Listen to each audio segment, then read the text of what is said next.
নমস্কার, আমি সৌভিক। আজকে কন্যা রাশি বা কন্যা লগ্নের মানুষদের মে 2024 কেমন যাবে সেই বিষয়ে আলোচনা করব। প্রথমত, আপনার রাশিতে কেতু অবস্থান করছে। আপনার জন্মগত চন্দ্রের সাথে কেতুর একটা সম্পর্ক তৈরি হচ্ছে, বা আপনি যদি কন্যা লগ্নের মানুষ হন তাহলে আপনার লগ্নের সাথে কেতুর একটা সম্পর্ক তৈরি হয়েছে। এর একটা নেগেটিভ এফেক্ট আপনার রাশিচক্রে পড়ছে। ঠিক তেমনি আপনার রাশির অষ্টমে রবি এবং শুক্রের অবস্থান আপনার আর্থিক স্থিতিকে অনেক মজবুত করাবে। তারপর আপনার রাশির নবমে বৃহস্পতি গোচর এবং 14 তারিখে পর বৃহস্পতির সাথে রবির মিলনের ফলে যে জীবাত্মা যোগ তৈরি হবে, এর ফলে আপনি সামাজিক এবং কার্মিক জীবনে অবশ্যই পজিটিভ রেজাল্ট পাবেন।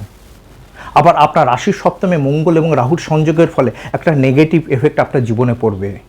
অবশ্যই তার সাথে বৃহস্পতির ভাগ্যস্থানে গোচরের ফলে ভাগ্য বৃদ্ধি তো হবেই, এবং আপনার রাশি বা লগ্নে বৃহস্পতি পঞ্চম দৃষ্টি পড়ার ফলে কেতু অবস্থান করার ফলে যে নেগেটিভ এফেক্টগুলো উৎপন্ন হয়েছিল তা কিছুটা হলেও দূর হবে। আমি সব কিছু স্টেপ বাই স্টেপ আলোচনা করব। প্রথমে আপনার স্বাস্থ্য বিষয় নিয়ে আলোচনা শুরু করব। দেখুন, স্বাস্থ্য বিষয়ে দেখতে গেলে সবার প্রথমে মনের অবস্থান বিচার করতে হয়। মন বলতে চন্দ্র। দেখুন, আপনি সব কিছু নিজের কন্ট্রোলে নিয়ে আসতে পারেন, নিজের মনকে আনা সহজ নয়। আবার কোনো কাজ করার আগে মনের ইচ্ছা দরকার। ঠিক সেরকম আত্মা মনকে বল প্রদান করে, মন আবার শরীরকে, তখনই না কোনো কাজ সম্পূর্ণ হয়। দেখুন, এই মাসে আপনার জন্মগত চন্দ্রের উপর কেতু অবস্থান করছে। কেতু প্রায় আরও 1 বছর আপনার রাশিতে থাকবে। চন্দ্র হলো ইমোশন, আপনার মন। কেতু হলো প্রাচীর, অর্থাৎ কেতু মনকে ব্লক করবে। এর ফলে ডিপ্রেশনের সৃষ্টি হবে, একাকিত্ব গ্রাস করবে। কেতু নির্দেশ করে শব্দহীন অনুভূতি, আপনি সহজেই ইমোশনাল হয়ে পড়বেন। এর ফলে শরীর খারাপ হতে পারে। এছাড়া আপনি এই সময় আধ্যাত্মিক জায়গায় ভ্রমণ করার ইচ্ছা প্রকাশও করতে পারেন। অর্থাৎ আপনি এই সময় মানসিক বিড়ম্বনার মধ্যে রয়েছেন। তবে বৃহস্পতি বর্তমানে বিশ্বরাশিতে অবস্থান করে পঞ্চম দৃষ্টি আপনার রাশি বা লগ্নে দেবে। বৃহস্পতির দৃষ্টির ফলে কেতু রিলেটেড আপনার মনের ভেতরে যে খারাপ এফেক্টগুলো তৈরি হয়েছে বা চলছে, সেগুলো কিছুটা হলেও সেগুলো থেকে আপনি কিছুটা হলেও মুক্ত হবেন, বা সেগুলো রিমুভ হবে। আর কন্যা লগ্নের ব্যক্তিরা এই সময় একটু বেশি কনফিউশনে পড়বেন। একটা কাজ বারবার পুনরাবৃত্তি করা, এগুলো হতে পারে। আর দেখুন, চন্দ্র ছাড়া মন বিচার করা হয় চতুর্থ ঘর দিয়ে। আপনার চতুর্থ ঘর হলো ধনুরাশি। ধনুরাশিতে কোনো গ্রহের দৃষ্টি নেই, আবার অবস্থানও নেই। আবার আপনার চতুর্থ ঘরে লটকে বৃহস্পতির অবস্থান আপনার রাশি নবমে, দারুণ। অর্থাৎ মানসিক দিক দিয়ে চতুর্থ ঘরের সাপোর্ট কিন্তু আছে। এবার রবির অবস্থানে নজর দিয়ে, রবি হলো আত্মা। রবি এই মাসে প্রথম দিন থেকে মেষ রাশিতে উচ্চস্থ, তারপর 13 তারিখের পর আপনার রাশি নবমে বৃহস্পতির সাথে জীবাত্মা যোগ করবে। ফলস্বরূপ রবি মানে আত্মা, অর্থাৎ আপনার আত্মার শক্তি বৃদ্ধি হবে। তখন আত্মা মনকে প্রভাবিত করে, আবার মন আবার শরীরকে, তাই না? অর্থাৎ আপনি 13 তারিখের পর থেকে মানসিকভাবে আরও বলশালী হবেন, আপনার মনোবল আরও বৃদ্ধি পাবে। আশা করি আমি আপনাদের সবাইকে বোঝাতে পারছি। আপনাদের মূল্যবান মতামত আমাকে অবশ্যই কমেন্ট বক্সে লিখে জানাবেন। এবার আপনার ষষ্ঠ ঘরের দিকে নজর দিই। আপনার ষষ্ঠ ঘরে হলো কুম্ভ রাশি। কুম্ভ রাশিতে শনি অবস্থান করছে। ষষ্ঠ ঘরে শনির অবস্থান ভালো, তাহলেও আপনার রাশি বা লগ্নের উপর দিয়ে কেতু বাস করছে। স্বাস্থ্যের ব্যাপারে একটু আপনাকে যত্ন নিতে হবে। তবে বৃহস্পতি পঞ্চম দৃষ্টি আছে, আপনি অসুস্থ হলেও সুস্থ হয়ে যাবেন। এবার আপনার অর্থনৈতিক বিষয় নিয়ে আলোচনা করব। দেখুন, অর্থনৈতিক বিষয় দেখতে গেলে সবচেয়ে আগে যে গ্রহটির অবস্থানের দিকে দেখতে হয় সেটা হলো শুক্র গ্রহ। এই শুক্র মানে গোচরে শুক্রের অবস্থান। এই শুক্র আবার আপনার দ্বিতীয় লর্ড।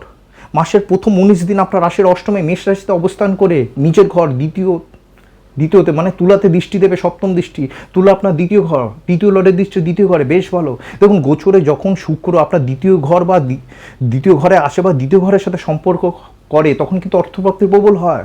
আর 19 তারিখ পর্যন্ত শুক্র আপনার রাশি, বা 19 তারিখের পর শুক্র আপনার রাশি বা মানে মেষ রাশি থেকে আপনার নবমে বৃহস্পতির সাথে যোগ করবে। বৃহস্পতি কি? জীব, আমি বা আপনি। আর শুক্র হলো অর্থ, অর্থাৎ জীবের হাতে অর্থ, মানে আপনার অর্থপ্রাপ্তি ঘটবে।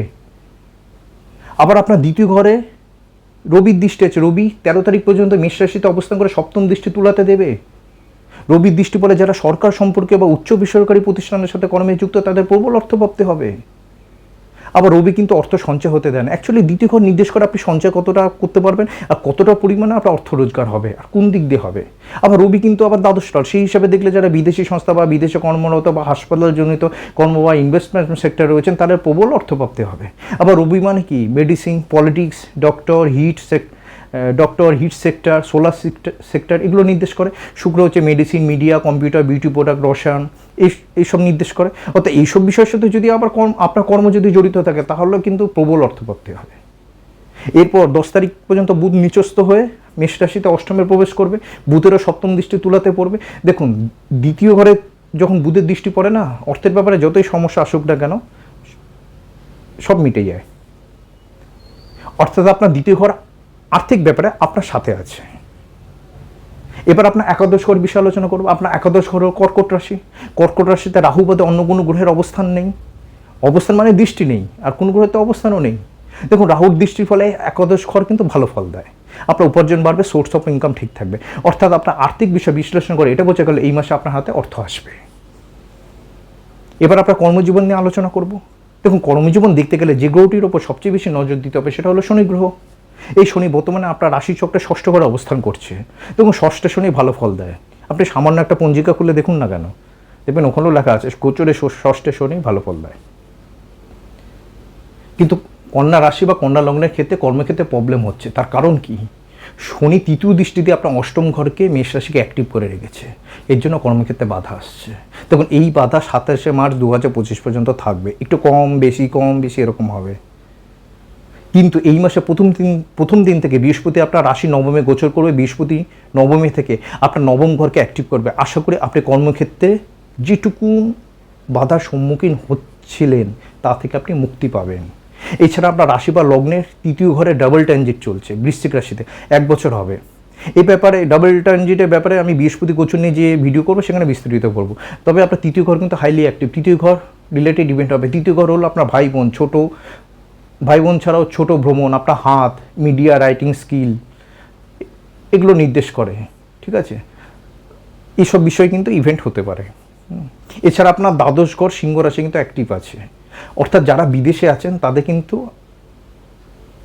সফলতা আসবে, বা যারা বিদেশে যাওয়ার চেষ্টা করছে তাদের কিন্তু ইচ্ছা হতে পারে, বা দ্বাদশ ঘর রিলেটেড কর্মের সাথে জড়িত সেই ইচ্ছা পূর্ণ হতে পারে। তবে দ্বাদশ ঘর অ্যাক্টিভ হলে কিন্তু খরচও বেশি হয়, সেটাও আপনাকে দেখতে হবে। দেখুন, আপনার কর্মজীবন দেখতে গেলে না অনেকগুলো টেকনিক ব্যবহার করে তবেই সিদ্ধান্তে পৌঁছাতে হয়। আমি একটা টেকনিক বিষয়ে আলোচনা করলাম। এবার আরেকটি টেকনিক কি, নবতারা চক্র অনুযায়ী শনি গ্রহের ফলাফল, তাই না? দেখুন, এবার এই ব্যাপারে সেটা আলোচনা করি। কন্যা রাশি বা কন্যা লগ্ন 3টে নক্ষত্র দিয়ে গঠিত। উত্তর ফাল্গুনি, হস্তা চিত্রা নক্ষত্র। শনি বর্তমানে পূর্ব ভাদ্র নক্ষত্র দিয়ে গোচর করছে।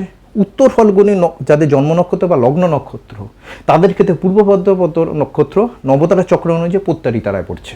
এটা কিন্তু খুব একটা ভালো তারা নয়। মানে আপনার সত্য আপনার মতো পাওয়ারফুল নির্দেশ করে। শনি আপনার কি পঞ্চম লর্ড, সেই হিসাবে আপনার সৃজনশীলতা নির্দেশ করে। অর্থাৎ এইসব বিষয় আপনি যদি সৃজনশীল কর্মের সাথে জড়িত থাকেন আপনাকে মনোযোগ বেশি দিতে হবে। আবার শনি আপনার ষষ্ঠ লর্ড, ষষ্ঠ ঘর কি সার্ভেন্ট, চাকরি, আপনার শত্রু। অর্থাৎ আপনার সার্ভেন্টকে দুর্বল ভাবা যাবে না, চাকরির ক্ষেত্রে একটু বেশি সচেতন হতে হবে। বা আপনি যদি সেবামূলক কোনো কাজে জড়িত থাকেন সেক্ষেত্রে কেয়ারফুল থাকতে হবে। আর আপনার শত্রুদের ক্ষেত্রে আরও বেশি সচেতন হতে হবে। এছাড়া শনি আপনার কর্মকারক, এই সময় আপনাকে কর্মক্ষেত্রে প্রতিদ্বন্দ্বীদের থেকে সতর্ক থাকতে হবে। এবার যাদের হস্তা নক্ষত্রে জন্ম তাদের বিষয় বলি। হস্তা নক্ষত্রে যাদের জন্ম নক্ষত্র কি লগ্ন নক্ষত্র, হস্ত নক্ষত্রে কিন্তু পূর্ব ভাদ্রপদ নক্ষত্র নবতারা চক্র অনুযায়ী খেম তারায় পড়ছে। এই তারাটা আবার শুভ তারা। এক কথা, এই তারাকে উপায় বা সলিউশন তারা বলে। এই তারা চলাকালীন ভালো ভালো মানুষের সাথে দেখা হয়, তারা আপনাকে সাহায্য করবে। এর আগে আপনার শনি গ্রহ সম্পর্কে যে বিষয়গুলো প্রবলেম চলছিল তা কিন্তু সলভ হয়ে যাবে। আর শনি আপনার পঞ্চম ও ষষ্ঠ লগ্ন, তার সাথে কর্মকার ফলে চাকরির ক্ষেত্রে বা সার্ভেন্টের বিষয় কোনো যদি প্রবলেম হয়ে থাকে তা কিন্তু এখন সলভ হয়ে যাবে। এবার যাদের জন্ম চিত্তা নক্ষত্রে তাদের বিষয় বলবো। চিত্তা নক্ষত্রের ক্ষেত্রে পূর্ব ভাদ্রপদ নক্ষত্র নবতারা চক্রের মধ্যে বিপদ তারায় পড়ছে। এটা কিন্তু খুব একটা ভালো তারা নয়। বিপদ তারা বলতে কী বোঝায়? দেখুন, শনি হলো কর্মকারক। তাছাড়া সার্ভেন্ট বা সমাজে যে শ্রেণী মানুষরা কঠিন পরিশ্রম করে তাদের প্রতিনিধিত্ব করে শনি। অর্থাৎ এইসব ব্যক্তিদের সাথে কর্মক্ষেত্রে ডিলিং করার সময় আপনাকে সাবধানতা নিতে হবে। আবার আপনার সার্ভেন্ট বা যারা আপনার অধ্যস্থন কর্মচারী তাদের ক্ষেত্রে ব্যবহারিক দিকটা যত্নশীল হতে হবে। ক্লিয়ার? আশা করি আমি আপনাদের বোঝাতে পারছি। নবতারা চক্র অনুযায়ী কী কী রেজাল্ট, এটাও টেকনিক। শনির অবস্থানগত একটা টেকনিক, এই টেকনিক এটাও একটা টেকনিক। আরেকটা টেকনিক দশম ঘর, তাই না? আপনার দশম ঘর হলো মিথুন রাশি। মিথুন রাশিতে কোনো করে দৃষ্টি নেই। মিথুন রাশির লর্ডকে বুধ 10 তারিখ পর্যন্ত মীন রাশিতে নিচস্থ হয়ে তারপরে 10 তারিখের পর মেষ রাশিতে অবস্থান করবে। 13 তারিখ পর্যন্ত রবি থাকবে মেষ রাশিতে। বুধ 10 তারিখে ঢুকলো, রবির সাথে বুধের দেখা হলো, দুজনে মিলে বুধাদিত্য যোগ করলো। তারপর শুক্র 19 তারিখ পর্যন্ত থাকলো, বুধের সাথে শুক্রের লক্ষ্মীনারায়ণ যোগ হবে। ক্লিয়ার? 10 তারিখ সাপোর্ট, 10 তারিখের পর আরও পজিটিভ হচ্ছে। কর্মক্ষেত্রে 10 তারিখের পর আপনি দেখবেন উন্নতি লক্ষ্য করবেন। আবার বৃহস্পতি নবমে মাসের প্রথম দিন থেকে থাকবে, বৃহস্পতি আপনার ভাগ্য বৃদ্ধি করাবে। বৃহস্পতি দৃষ্টি পঞ্চমেও থাকবে, আপনার সৃজনশীলতাকে বৃহস্পতি বৃদ্ধি করাবে। আবার 13 তারিখের পর বৃহস্পতি আপনার আবার 13 তারিখের পর থেকে বৃহস্পতি আপনার কর্মক্ষেত্রে প্রশস্তি দেবে। আবার 19 তারিখের পর শুক্র নবমে প্রবেশ করবে।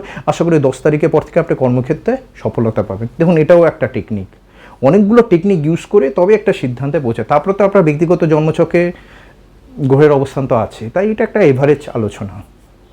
এবার চাকরিজীবী এবং ব্যবসায়ীদের কেমন যাবে সেই বিষয় বলি। ষষ্ঠ করে শনি আসে, চাকরির ক্ষেত্রে ঠিকঠাক থাকবে, তবে নবতারা চক্র অনুযায়ী যে যে বিষয়ে সাবধানতা নিতে বলেছি সেগুলো কিন্তু নেবেন। এবার আবার সপ্তম ঘরের বিষয়ে আলোচনা করি। দেখুন, সপ্তম ঘরে রাহু অবস্থান করছে। সপ্তমে রাহু মানে আপনার জীবনের সমস্ত ফোকাস এখন বিবাহিত জীবন, ব্যবসার দিকে যাবে। দেখে নেবেন, বিবাহিত জীবন সঙ্গীর ওপরও যাবে। সপ্তমে রাহুর অবস্থান মোটের দিক দিয়ে ভালো। আশা করি ব্যবসার ক্ষেত্রে সফলতা আসবে, ব্যবসার ক্ষেত্রে প্রসার বৃদ্ধি হবে। তবে আপনার রাশি সপ্তমে মঙ্গলও বসে আছে, মঙ্গল রাহু সপ্তমে। মীন রাশি, বৃহস্পতি রাশি, রাহু অবস্থান করছে। হিসাব মতো বৃহস্পতি রাহুর কম্বিনেশন তৈরি হচ্ছে, তার সাথে মঙ্গল আছে, অর্থাৎ বৃহস্পতি মঙ্গল রাহুর কম্বিনেশন তৈরি হচ্ছে। এই কম্বিনেশন যাদের জন্মছকে আছে তাদের কিন্তু স্বাস্থ্য সম্পর্কে সচেতন হতে হবে, চোখে আঘাত লাগতে পারে। আবার কালপুরুষ কুণ্ডলী অনুযায়ী মীন রাশি হলো দ্বাদশ, তার মানে রাহু দ্বাদশে আছে। বিদেশ সংক্রান্ত বিষয়ে ইভেন্ট হওয়ার নির্দেশ করছে। যারা দীর্ঘদিন ধরে ভাবছেন কর্মসূত্রে বিদেশে যাবেন, তাতে সেই ইচ্ছা পূর্ণ হতে পারে। বা জন্মস্থান থেকে দূরে যাওয়া, বা অনলাইন এডুকেশন, বা ভিন্ন ধর্ম মানুষের সাথে কথা হওয়া বা থাকা, এগুলোও নির্দেশ করছে। ঠিক? আশা করি বোঝাতে পারছি। আবার রাহুর সাথে মঙ্গল অবস্থান করছে। এই মঙ্গলও অনেকে বলে ডেডলি কম্বিনেশন। এই কম্বিনেশনে নেগেটিভ এবং পজিটিভ দিক আছে। রাহু কী করে? সবসময় নন লিভিং সিগনিফিকেন্সগুলোকে বৃদ্ধি করে, উন্নত করে, লিভিং সিগনিফিকেন্সগুলোকে ক্ষতি করে। মঙ্গলের লিভিং সিগনিফিকেন্স কি? শরীর, আমাদের রক্ত, তাই না? Living significance. রাহু মানে বিপদ বা ডেঞ্জার, তার মানে শরীরের যত্ন নিতে হবে। মঙ্গল মানে কি? চোট, আঘাত, অ্যাক্সিডেন্ট, ঝুট ঝামেলা, ষড়যন্ত্র। রাহু মানে কি? এক্সপেনশন, বিশাল বৃদ্ধি, মানে লড়াই যোগটা বড় হতে পারে, বড় ধরনের অ্যাক্সিডেন্ট হতে পারে। দেখুন, যদি আপনার ব্যক্তিগত জন্মছকে নেগেটিভ যোগ থাকে তাহলেই হবে, না তো তাৎক্ষণিক। ক্লিয়ার? অত ভয় পাওয়ার কিছু নেই। এই সময় আপনার মেজাজ গরম হতে পারে, এটা একটু দেখে নেবেন, একটু এফেক্ট তো আসবেই। আবার আরেকটা দিক, রাহু মানে বিদেশ। মঙ্গল যেহেতু আপনার ভাই নির্দেশ করে, যারা বিবাহিত তাদের ক্ষেত্রে স্বামী নির্দেশ করে, অর্থাৎ আপনার ভাই বা মহিলাদের ক্ষেত্রে স্বামী বিদেশে যেতে পারে, বা বিদেশে থাকলেও তাদের উন্নতি হবে, কিংবা তারা বাড়ি থেকে দূরে যেতে পারে। আচ্ছা, আইনস্টাইনের নাম শুনেছেন তো? ওনার জন্মছকে মঙ্গল রাহুর যোগ আছে। উনি বৈজ্ঞানিক হলো কী করে? টুইটারে মানে ইলিয়ান মাস্কের নাম শুনেছেন তো? ওনার জন্মছকে মঙ্গল রাহুর কম্বিনেশন আছে। এত বড় শিল্পপতি হলো কী করে? দেখুন, রাহু সবসময় নন লিভিং সিগনিফিকেন্সগুলোকে বাড়িয়ে দেয়, উন্নতি করায়। মঙ্গলের non living significance information technology, social media ব্যবহার করে ইলিয়ান মাস্ক শিল্পপতি হয়েছে, টেকনোলজি ব্যবহার করে আইনস্টাইন সায়েন্টিস্ট হয়েছে। তাই ঘাবড়াবেন না, আতঙ্কিত হবেন না। এছাড়া মঙ্গল হলো জমি, কনস্ট্রাকশন, টেকনিক্যাল কাজ, আরও অনেক কিছু আছে, আমি ডেসক্রিপশন বক্সে লিখে দেবো। অর্থাৎ মঙ্গলের নন লিভিং বিষয়গুলোর সাথে যদি আপনি জড়িত থাকেন তাহলে লাভবান হবেন কর্মক্ষেত্রে। আবার মঙ্গল আবার, ঠিক আছে, এটা গেল মঙ্গল রাহুর বিষয়। একটা কথা, নিজের মেজাজ ঠান্ডা রাখবেন। অর্থাৎ আপনার কর্মজীবন আলোচনা করে বোঝা গেল এই মাসে কর্মক্ষেত্রে সুফল আশা করা যায়। এবার আপনার পারিবারিক জীবন নিয়ে আলোচনা করব। দেখুন, আপনার দ্বিতীয় ঘর অর্থাৎ তুলা রাশিতে এই মাসে অনেক গ্রহের শুভ প্রভাব আছে। রবির দৃষ্টি, শুক্রের দৃষ্টি, বুধের দৃষ্টি। ফলস্বরূপ এই মাসে আপনার কথাবার্তার মধ্যে অনেক নমনীয়তা আসবে। আপনি আপনার ভাষার দ্বারা সমাজকে প্রবল মাত্রা প্রভাবিত করতে পারবেন। প্রথমত দ্বিতীয় ঘরে শুক্রের দৃষ্টি আপনার দ্বিতীয় ঘরে 19 তারিখ পর্যন্ত থাকবে। কুটুম্ব ও পারিবারিক সদস্যদের সাথে সদ্ভাব বজায় রাখতে শুক্র যথেষ্ট সাহায্য করবে। আবার তার সাথে রবির দৃষ্টি পড়বে। রবি আপনাকে আপনার কথাবার্তার দিক দিয়ে একটু স্ট্রেট ফরওয়ার্ড করাবে, ঠিক না? বেশি স্ট্রেট ফরওয়ার্ড তো ঠিক নয় না, আবেগবশত কথা বলে দেওয়া, অতিরিক্ত সত্যি কথা বলা এখনকার যুগে চলে না। এদিকটা আপনাকে নজর দিতে হবে। আবার এর সাথে বুধ 10 তারিখের পর মেষ রাশিতে প্রবেশ করবে, দ্বিতীয় ঘরে দৃষ্টি দেবে। বুধ আপনার উপস্থিত বুদ্ধির ক্ষমতাকে প্রদান করবে। আশা করি দ্বিতীয় ঘরের পরিপ্রেক্ষিতে পারিবারিক জীবনের ক্ষেত্রে গ্রহ নক্ষত্র আপনাকে অনেক সাহায্য করবে, আপনি শুভফল আশা করতে পারেন। এবার আপনার চতুর্থ ঘরের বিষয়ে আলোচনা করি। ধনু রাশি, ক্লিয়ার, কোনো গ্রহের দৃষ্টি নেই। চতুর্থ লর্ডে বৃহস্পতির অবস্থান খুব ভালো। তারপর বৃহস্পতির সাথে রবি এবং শুক্রের সম্পর্ক হবে। চতুর্থ ঘর আপনার গৃহসুখ নির্দেশ করছে। আপনার বাবার স্বাস্থ্য ঠিক থাকবে, মায়ের স্বাস্থ্যের দিকে একটু যত্ন নিতে হবে। আশা করি আপনি এই মাসে আপনার পারিবারিক সুখ পাবেন বা সুখ বজায় থাকবে। এবার আপনার প্রেম ও বিবাহিত জীবনে আলোচনা করব। পঞ্চম ঘর মকর রাশি। এই মকর রাশিতে এই মাস থেকে কিন্তু বৃহস্পতির দৃষ্টি থাকবে। আর এই মাসে শুক্রের অবস্থান কিন্তু যথেষ্ট ভালো। আশা করি আপনার ভালোবাসার জীবন ভালো যাবে।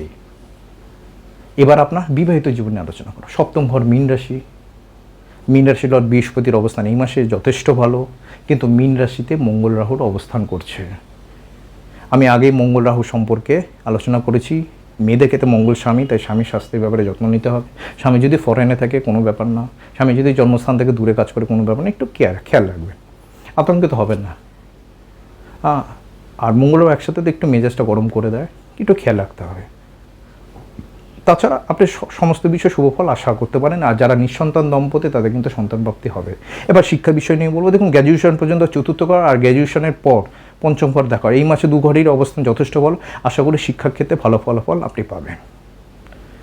নমস্কার, ভালো থাকবেন। আমার ভিডিওটা মূল্যবান মনে হলে, ইনফরমেটিভ মনে হলে চ্যানেলটা অবশ্যই সাবস্ক্রাইব করবেন এবং আপনার মূল্যবান মতামত আমাকে কমেন্ট বক্সে লিখে জানাবেন।